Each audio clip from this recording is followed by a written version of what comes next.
మహిళ కాదంబరి అన్న ఆవిడ ఒక మహిళ.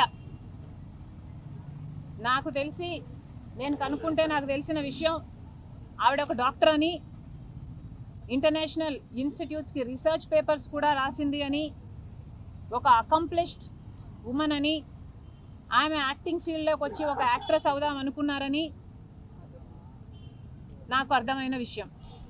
అలాంటి ఆవిడ నన్ను ఎక్స్ప్లాయిట్ చేశారు అని ఒక కేసు పెట్టబోతే అది పెద్ద మనిషి సమాజంలో ఆర్థికంగా బాగా గట్టిగా స్ట్రాంగ్గా ఉన్నవాడు కాబట్టి తొక్కాలని చూశాడు అని నాకు అర్థమైంది. కానీ ఒకటి ఆలోచన చేయండి, నిజంగానే కాదంబరి అనే ఆవిడ రిసీవ్ చేయాలనుకుంటే, నిజంగానే మోసం చేస్తుంది ఆయనను అనుకుంటే, అన్ని డబ్బులున్నవాడు ఒక 50 కోట్లో 100 కోట్లో ఆవిడకిచ్చి ఆవిడ నోరు మూపించి ఉండగలడు. కానీ ఆవిడ ఏ ప్రెషర్కు లొంగకుండా నాకు న్యాయమే జరగాలి అని నిలబడిన దానికి ఎంత ఘోరంగా ఆవిడ్ని తొక్కాలని చూశారు. వాళ్ళ తల్లిని తండ్రిని, వాళ్ళు కూడా చిన్నవాళ్ళు కాదు. తండ్రి ఏమో నేవీ ఆఫీసర్ అట, తల్లేమో రిజర్వ్ బ్యాంక్లో మంచి పొజిషన్లో పనిచేసిన ఆవిడట.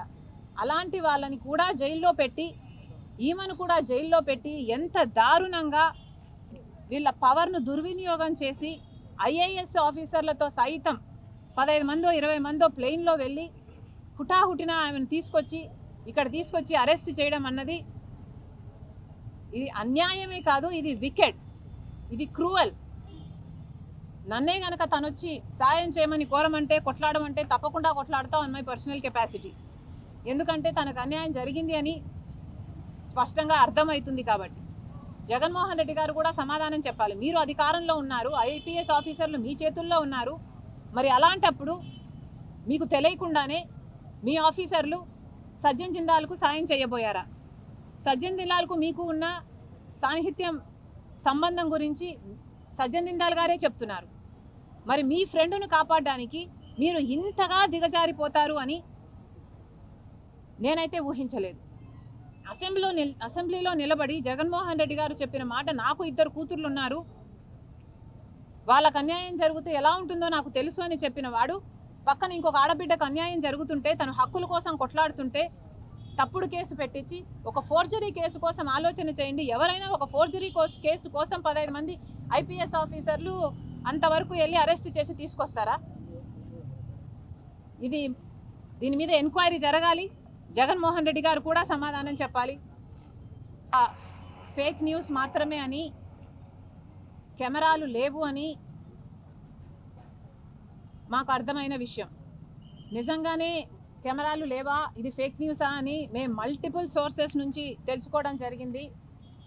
ఫేక్ న్యూసే కాబోలు అని మేము ఎందుకు అనుకుంటున్నాము అంటే, ఎందుకంటే 300 వీడియోలు పైగా రికార్డ్ అయ్యాయని చెప్పారు, కానీ ఒక్కటి కూడా బయటికి రాలేదు. ఒక అమ్మాయి కూడా నాది బయటకు వచ్చింది అని ఇంతవరకు చెప్పింది లేదు. కాబట్టి అంతా కల్పితమని, ఇది అయ్యుండకపోవచ్చు అన్నది మా భావన. పర్సనల్గా ఏ అమ్మాయి అయినా, ఏ మహిళ అయినా ఒక ట్రయల్ రూమ్లోకి వెళ్ళినా, ఒక బాత్రూంలో వెళ్ళినా ఫస్ట్ చూసుకునేది చుట్టుపక్కల ఏమైనా ఉన్నాయా అని. అలాంటిది ఒక కెమెరా ఉంటుందని, దాన్ని ఇంతమంది హాస్టల్లో ఉండి కూడా ఒక్కరు కూడా దాన్ని నోటీస్ చేస్తుండరు అని నేను అనుకోను. ఒకవేళ షవర్ లోపల ఇన్విజిబుల్గా పెట్టినా, షవర్లో నీళ్లు పడినప్పుడు అది బ్లర్ అయిపోతుంది, అది సాధ్యం కాకపోవచ్చు. ఇవన్నీ ఆలోచన చేసి అది ఫేక్ న్యూస్ మాత్రమే అనే నిర్ధారణకు మేము వచ్చాం. ఒకవేళ అది కాదు, నిజమే అని మీలో ఎవరైనా ఎస్టాబ్లిష్ చేయగలిగితే చెప్పండి. Congress party is willing to fight to any lens for the rights of this girls to do justice to them.